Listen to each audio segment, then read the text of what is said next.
So, hi! Welcome back sa aking YouTube and sa FB page.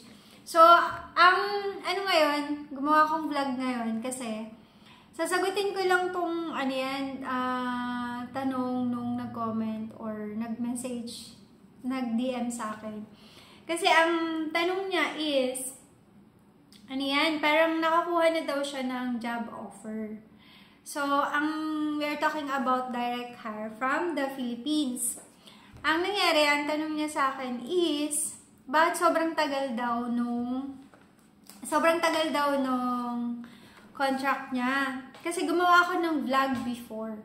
Ang explanation, nasabi ko kasi, if you have a job offer sa isang employer, you need to make sure na kapag ikaw ay employed pa sa Pilipinas, wag ka muna mag-resign. Kasi, once, on the spot tong explanation, and I hope mabigyan ko ng hustisya yung pagsagot dito sa inquiry niya.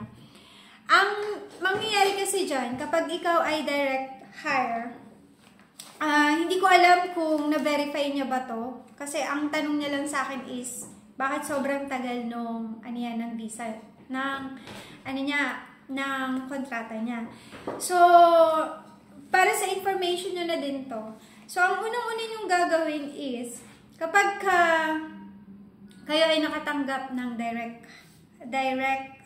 or kayo ay nabigyan ng job offer ng isang company, para malaman nyo rin kung bakit ganun katagal, or para malaman nyo rin kung scam ba yan, or para malaman nyo din kung talaga bang may inaantay kayong labor contract or may inaantay kayong trabaho na legit sa isang kumpanya.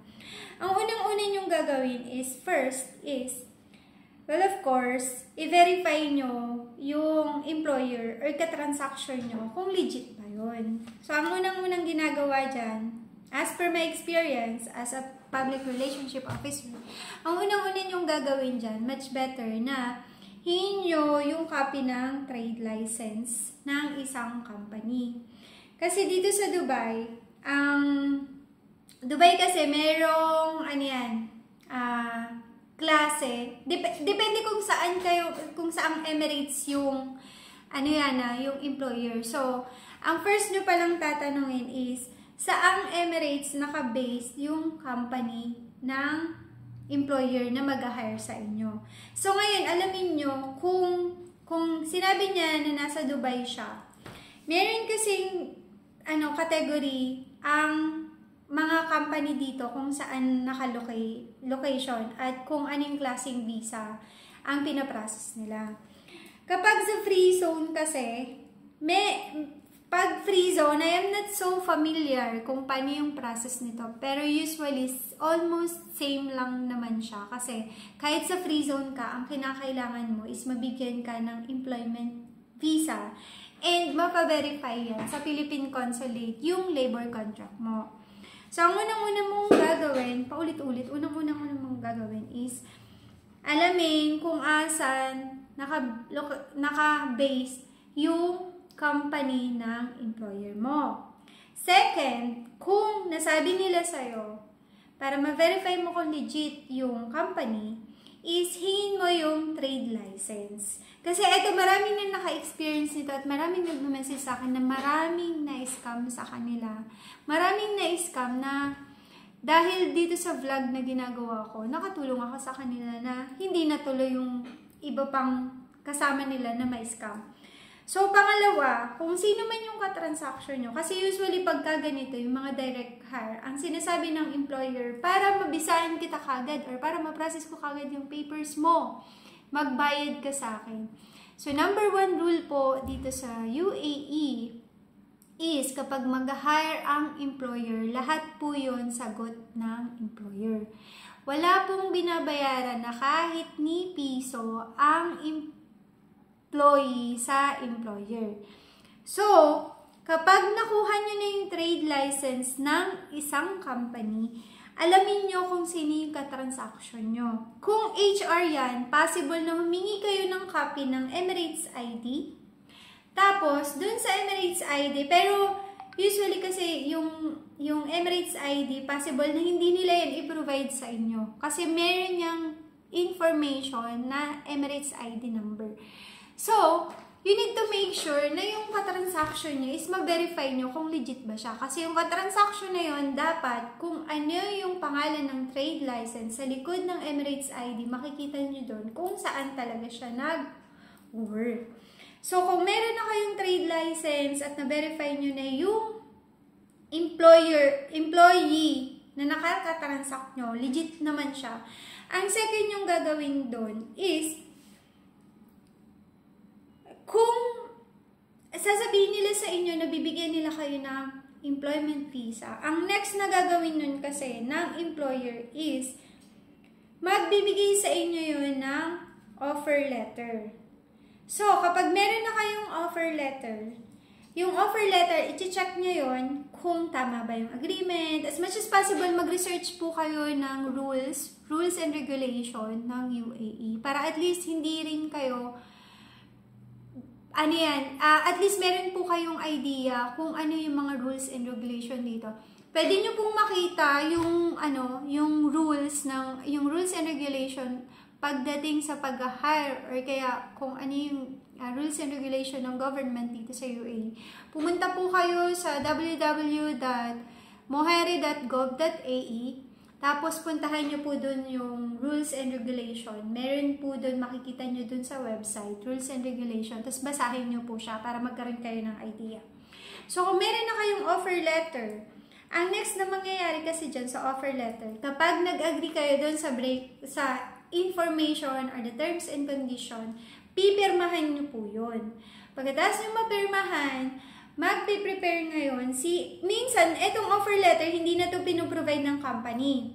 Kasi direct na silang kumukuha ng labor contract sa Ministry of Human Resources if yung company is under siya ng DED. Pero kung under to ng free zone, I am not familiar kung paano yung procedure ng free zone. Pero, etong labor contract, dapat meron ka nitong ibibigay sa'yo yung isang company, free zone man yan, or under siya ng Moheri. Kasi, ito yung dadalhin ng employer papunta sa Philippine Consulate para ipa-verify yung contract mo, para ma-hire ka nila at makapunta ka dito.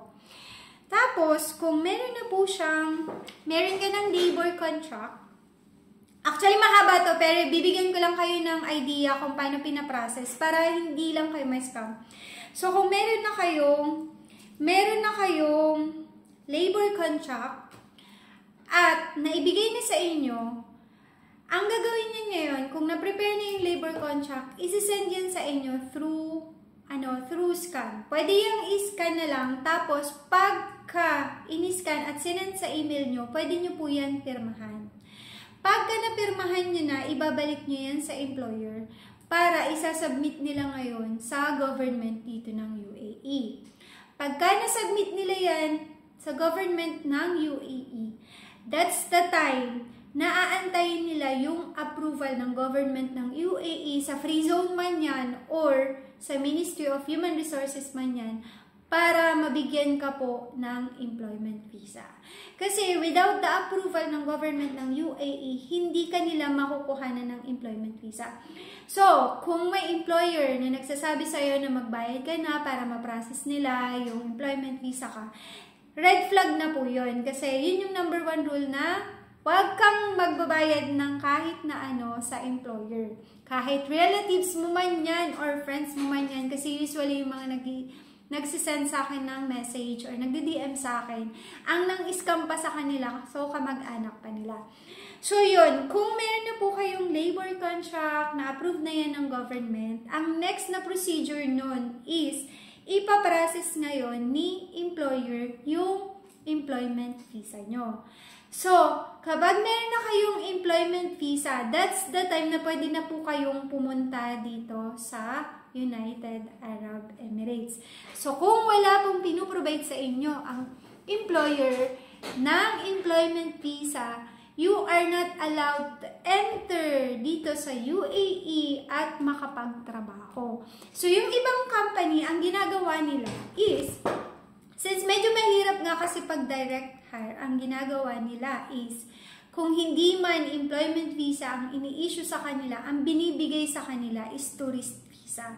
Tapos, kung tourist visa, that's the time na kapag nakapunta na rin dito, yung employee, that's the time na dito sila magpa-process ng documents or dito nila ipaprocess yung employment visa mo. Kasi kapag direct hire ka, lahat ng requirements ng Philippine Consulate dito sa United Arab Emirates, dapat mai-comply yun ng employer, which is masyado yung matrabaho sa part nila. Pero, kung si employer naman is willing naman mag-provide ng lahat ng documents, ng requirements na kailangan ni Philippine Consulate, ipaprocess nila yun, yung employment visa mo. And, kapag meron ka ng employment visa, para makarating ka dito, ang gagawin ni employer, ipapa-verify yun, yung employment, yung labor contract mo, para makapag-process ka ng PIDOS sa Pilipinas ng Phase 1 and Phase 2, yung employment, yung labor contract mo, kailangan po yun ipa-verify ni employer sa Philippine Consulate para mapadala sa'yo. So, yung original ng labor contract, or yung copy or yung scan, I don't know how they're going to process this, those documents, or paano nila yung ipapunta sa ipapadala sa'yo, scan man, or original, or physical copy man. That's the time na kapag napaverify nila yun sa Philippine Consulate, that's the time na isasubmit nila yun sa'yo together with the employment visa ang dapat mong makuha sa employer kapag direct hire ka. So, kung ikaw ay employed pa sa Pilipinas, wag ka muna magre-resign hanggat di mo nakukuha yon. Kasi, medyo mahaba pa yung proseso na aantayin mo. Kasi, pagka nakuha mo na yung copy ng employment visa, yung labor contract na verify na sa Philippine Consulate at pinadala na sa'yo, makakapunta ka lang dito sa UAE kapag ikaw ay nakapag-process na ng PIDOS sa Pilipinas, which is, ang alam ko meron yung Phase 1 and Phase 2. Hindi ko po alam. I'm not so familiar. Pero mag-inquire na lang kayo sa POAA kung ano yung procedure ng Phase 1 and Phase 2 at kung ano yung mga requirements na kakailanganin nila para makapunta ka dito. At para pag pumunta ka or dadaan ka sa immigration officer, make sure na kompleto yung documents mo.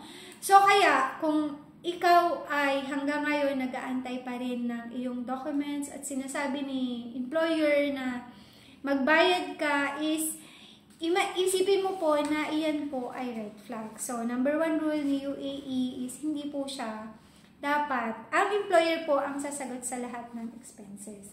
And as long as wala pong pinaprovide sa'yo ng employment visa ang isang employer, hindi ka po pwedeng pumunta dito. At hindi ka pwedeng makapagtrabaho. At yung employment visa na yun, pwede mo po yan ma-verify. Tingnan natin. Titingnan ko kung saang website yan. Wait lang. JDFR. So, pwede nyo po yung ma-verify. Like example, binigyan kayo ng employer ng employment visa or ng tourist visa or kahit anumang visa yan na nanggaling dito sa Pilipinas. Nanggaling dito sa UAE.